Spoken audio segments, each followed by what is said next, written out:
দুনিয়ার গাড়ি চালাবেন আল্লাহ যে জবান দিয়েছে এই জবান দিয়ে জোরে বলেন আল্লাহু আকবার। ভিতরে ভিতরে আল্লাহ জিকির চলবে, এটা কি সম্ভব না অসম্ভব? জোরে বলেন সম্ভব না অসম্ভব? একটু খেয়াল করলে সম্ভব। আল্লাহ রাব্বুল আলামিন জিকির কেন এত বেশি বেশি করে আমাদেরকে করার জন্য বললেন? আল্লাহ নবী রাহমাতুল লিল আলামিন হুজুর সরকারে দু আলম সাল্লাল্লাহু তাআলা আলাইহি ওয়াসাল্লাম তিরমিজি শরীফে হাদিসটা রয়েছে, ইবনে মাজাতে রয়েছে। ক্বালা রাসূলুল্লাহ সাল্লাল্লাহু আলাইহি ওয়াসাল্লাম লিকুল্লি শাইইন সাকালাতুন ওয়া সিকালাতুল কলবি যিকিরুল্লাহ। জোরে বলেন সুবহানাল্লাহ। আল্লাহ রাসূল বলেন প্রত্যেকটা জিনিসের ময়লা পরিষ্কারের জন্য উপকরণ আছে। কথা কি বুঝছেন? প্রত্যেকটা জিনিসের ময়লা পরিষ্কারের জন্য উপকরণ আছে, কিন্তু এই কলবের ভিতরে যে ময়লা আছে এই ময়লা পরিষ্কারের উপকরণ হলো আল্লাহর জিকির। জোরে বলেন আল্লাহু আকবার। জিকির যদি আপনি না করেন কলব আপনার পরিষ্কার হবে না, কলবের ভিতরে নূর পয়দা হবে না, কলবের ভিতরে রহমত আসবে না। এই জন্য কলবের ময়লা দূর করতে হলে প্রয়োজন হবে কিসের? জোরে বলেন কিসের? জিকির ছাড়া কলব পরিষ্কার হবে না। হাজারো উপর দিয়ে সাবান মাখবেন, শ্যাম্পু দিবেন, যত রকমের খুশবু আপনি বডির উপর দিয়ে লাগাবেন, এটার আসর, এটার তাসির, এটার অ্যাকশন কলবের মধ্যে যাবে না। কলবের মধ্যে অ্যাকশন নিতে হলে, কলবকে পরিষ্কার করতে হলে আল্লাহর জিকিরের কোনো বিকল্প নাই। জোরে বলেন আল্লাহু আকবার। আল্লাহ রাসূল বলেন বেশি বেশি করে তোমরা জিকির করবে, কারণ শয়তান তোমাদেরকে ধোঁকা দেয়, শয়তান তোমাদেরকে ক্ষতিগ্রস্ত করে। বুখারী শরীফের মধ্যে হাদিসটা আছে, মিশকাত শরীফে হাদিসটা নকল করা হয়েছে। ক্বালা রাসূলুল্লাহ সাল্লাল্লাহু আলাইহি ওয়াসাল্লাম আশ-শায়তানু জাসিমুন আলা কলবি ইবনি আদম ফাইজা যাকারাল্লাহ খানাসা ওয়া ইজা গাফালা ওয়াসওয়াসা। আল্লাহ রাসূল বলেন শয়তান বনি আদমের কলবের ভিতরে হাঁটু গেড়ে বসে। কি গেড়ে বসে? হাঁটু গেড়ে বসে, শক্ত হয়ে বসে, মজবুত করে বসে। ফাইজা যাকারাল্লাহ খানাসা, যখন বনি আদম জিকির শুরু করে দেয় তখন এই বনি আদমের কলব থেকে শয়তান দূর হয়ে যায়। ওয়াইজা গাফালা ওয়াসওয়াসা, যেই মাত্র জিকিরি থেকে গাফেল হবে, যেই মাত্র জিকিরি থেকে অমনোযোগী হবে, ওই সময় বনি আদমের কলবের ভিতরে শয়তান ওয়াসওয়াসা দেওয়ার শুরু করে দেয়। এটা কিভাবে বুঝবেন? যেমন রাস্তা দিয়ে হাঁটছেন, কারো গাছের মধ্যে ভালো একটা ফল দেখলেন, তখন মনের ভিতরে ওয়াসওয়াসা তৈরি হলো, বারবার ফলের গাছটার দিকে নজর করবেন। এটা হলো ওয়াসওয়াসা। একটা বেগানা নারী যাচ্ছে রাস্তা দিয়ে, নজরে পড়েছে, আপনার ভিতরে সংশয় শুরু হলো, আপনার মনের ভিতরে ওয়াসওয়াসা তৈরি হয়ে গেল। এই জন্য ওই সময় যদি জিকির শুরু করে দেন শয়তান দূর হয়ে যাবে, মনের ভিতরে এই যে কুমন্ত্রণা এটা বন্ধ হয়ে যাবে। জোরে বলেন আল্লাহু আকবার। এটা হলো মেডিসিন। এটা কি মেডিসিন? এটা হলো ওষুধ। সাথে সাথে লা হাওলা পড়বেন, লা হাওলা ওয়ালা কুওয়াতা ইল্লা বিল্লাহিল আলিয়্যিল আযীম। তখন দেখবেন শয়তান দূর হবে। আউযু বিল্লাহিল আযীম বিওয়াজহিল কারীম ওয়া সুলতানিহিল কাদিম মিনাশ শাইতানির রাজীম। এই দোয়াটা পড়লে তাড়াতাড়ি শয়তান আপনার থেকে দূর হয়ে যাবে। আর একটা এসএম আছে, শুধুমাত্র পড়বেন আউযু বিল্লাহি মিনাশ শাইতানির রাজীম। এতটুকু পড়বেন, শয়তান আপনার থেকে দূর হয়ে যাবে। জোরে বলেন আল্লাহু আকবার।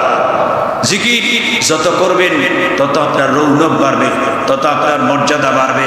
এবং আল্লাহ রাব্বুল আলামিন আমার রাসূল পাকের মাধ্যমে বলেছেন উম্মতরা যখন জিকির করবে তাদের দুঃখ দুর্দশা সব কিছু লাঘব হয়ে যাবে এবং তাদের হৃদয়ের ভিতরে শান্তি, মহাপ্রশান্তি তৈরি হয়ে যাবে।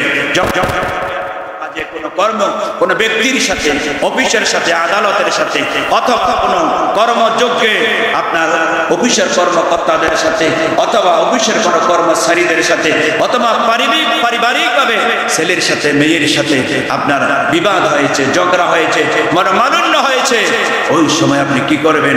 ওযু বানাবেন। এই ঝগড়া যেখানে হয়েছে এখান থেকে দূরে চলে যাবেন, ওযু করবেন, ওযু করে 2 রাকাত নফল নামাজ পড়বেন এবং সাথে সাথে জিকিরের মধ্যে মশগুল হয়ে যাবেন। মুহূর্তের ভিতরে আপনার হৃদয়টা, আপনার অন্তরটা হালকা হয়ে যাবে এবং আপনার এই অন্তরের ভিতরে জান্নাতের শান্তি প্রবাহিত হবে। জোরে বলেন আল্লাহু আকবার। এটা কি আমরা করতে পারি কি পারি না? ঝগড়া লাগলে আমরা কিন্তু আমরা খাড়া হয়ে দাঁড়াই, তেসরা হয়ে দাঁড়াই, সেখানে আমরা আরো মারমুখী ভূমিকা নেই। রাসূল বলছেন যখন ঝগড়া লাগে তখন ঝগড়া স্থান থেকে তুমি দূরে চলে যাও, কারণ এই ঝগড়ার মধ্যে আগুন জ্বালাচ্ছে শয়তান। দুইজনের ভিতরে আগুন তৈরি করে এখানে একটা অশান্তির দাবানল তৈরি করবে, এখানে ফিতনা হবে, ফাসাদ হবে, মারামারি হবে, রক্তপাত হবে। যারা ঝগড়া করবে তাদেরকে ঝগড়া থামিয়ে দেওয়া সদকায়ে জারিয়া। জোরে বলেন আল্লাহু আকবার। আমার ভাইয়েরা, আমার বন্ধুরা, আল্লাহ জিকিরে কেউ গাফেল নয়, শুধুমাত্র আমরা গাফেল। হাদিস শরীফে আসছে আমার রাসূল বলছেন যে মাসগুলো আল্লাহ জিকির থেকে অমনোযোগী হয় এই মাসগুলো বান্দার জালের মধ্যে, জেলের জালের মধ্যে আটকিয়ে যায়। আর এইগুলাকে আল্লাহ আদমের জন্য রিজিকের ব্যবস্থা করে। জোরে বলেন আল্লাহু আকবার। একটা পাখি যখন অমনোযোগী হয় আল্লাহ জিকির থেকে, তখন আদমের দ্বারা শিকারের মাধ্যমে বা কোনো না কোনো ব্যবস্থার মাধ্যমে ওই পাখিটাকে, হালাল পশুটাকে আল্লাহ রাব্বুল আলামিন আদমের জন্য রিজিকের ব্যবস্থা করে দেয়। আল্লাহু আকবার। এই জন্য আমরা অলস আছি, অমনোযোগী আছি। আমরা অমনোযোগী না থেকে যখন যেইভাবে অনেকে তো দোকানে বসে থাকেন, ওই সময় তো কাস্টমার আপনার কাছে নাই, তখন তো আপনি মোবাইলটা লাগিয়ে বিভিন্ন রকমের আপনি সংবাদ শুনছেন। ভালো কথা, সংবাদ তো বারবার শোনার দরকার নাই। নির্দিষ্ট টাইমে কিছু সংবাদ শুনবেন, হয় সকালে শুনবেন, নয় দুপুরে শুনবেন, নয় রাত্রে শুনবেন। ইম্পর্টেন্ট সংবাদ শুনে সকালে, অথবা ইম্পর্টেন্ট সংবাদ আছে সন্ধ্যা। আর সারাদিন এই মোবাইলটা হাতে রাখার কোনো প্রয়োজন নাই। ওই সময় আল্লাহ জিকিরের মধ্যে মশগুল হয়ে যান।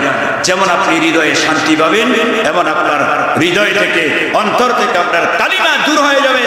এর ভিতরে রৌনক তৈরি হবে, নূর পয়দা হবে, ফয়ুজাতের মাধ্যমে আপনার অন্তরের মধ্যে প্রশান্তি নাজিল হবে। আল্লাহ যেন আমাদেরকে তৌফিক দান করে। সবাই বলেন আমিন, আর জোরে বলেন না আমিন। কারণ আমার রাসূল বলছেন, ক্বালা রাসূলুল্লাহ সাল্লাল্লাহু তাআলা আলাইহি ওয়াসাল্লাম, মারাতুম বিরিয়াদিল জান্নাহ ফারতাউ ক্বাল ইয়া রাসূলুল্লাহ ওয়া মা রিয়াদুল জান্নাহ ক্বালা হালাকুল জিকির। আল্লাহ রাসূল বলেছেন, বাইহাকী শরীফের মধ্যে হাদিসটা রয়েছে, রাসূল বলেছেন তোমরা জান্নাতের ভিতরে ফল সংগ্রহ করো। সাহাবায়ে কেরাম জিজ্ঞাসা করলেন, ইয়া রাসূলুল্লাহ জান্নাতের বাগান কোথায়? আর এই কোথায় থেকে আমরা ফল সংগ্রহ করব?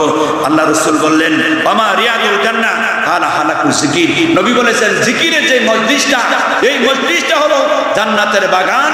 আর এই মজলিসের ভিতরে যে জিকিরটা করা হয়, এই জিকিরটা হলো জান্নাতের ফল। জোরে বলেন আল্লাহু আকবার। অনেক সময় আমরা দেখি মাহফিল হয়, মজলিস হয়, মিলাদ হয়, দোয়া হয়, সময়ের তাড়না আমাদের হাতে সময় নাই। আমাদের কাছে সময়ের স্বল্পতা, খুব কম সময় নাই। সকলের শুধু সময় নাই, এটা সবাই আমরা বলি, শুধু সময় নাই, শুধু সময় নাই।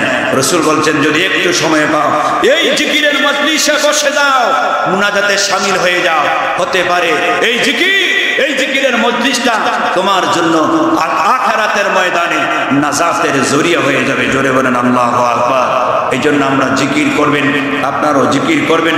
যখন একা একা জিকির করবেন তখন একটু ক্ষীণে আওয়াজে করবেন, যেন আপনি বুঝেন। আর জিকিরের আওয়াজটা অন্তত যেন আপনি শব্দটা বুঝেন, এইভাবে জিকিরটা করবেন। জিকিরটা মন প্রাণে, অন্তর একাগ্র চিত্ত করে, চক্ষু বন্ধ করে আল্লাহকে হাজির নাজির জেনে জিকির করবেন। এই জিকিরে আল্লাহ রাব্বুল আলামিন খুশি হবে। আর আল্লাহ আপনার গুনাহগুলোকে শীতকালের গাছের পাতা যেমনি করে ঝরে যায়, আল্লাহ জিকিরে এমনি করে মুসলমানের, ইমানদার মুমিনের কলব থেকে, দেহ থেকে গুনাহগুলো ঝরে যায়। আল্লাহ যেন আমাদেরকে তৌফিক দান করে, আমরা জিকির করা আর হামেশা আমরা যেন ইবাদতে মশগুল থাকতে পারি। আল্লাহ যেন তৌফিক দান করে। সবাই বলেন আমিন।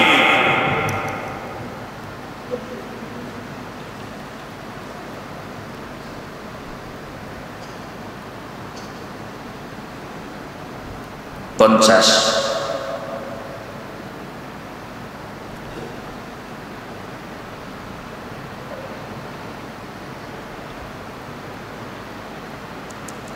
মরহুম মুক্তিযোদ্ধা সিদ্দিকুর রহমান সাহেব বের মেয়ে রুকিয়া এবং আলো, তারা মিলে মসজিদের কাজের জন্য 50,000 টাকা দান করেছে। সবাই বলেন মারহাবা। আওয়াজ দিয়ে বলেন মারহাবা।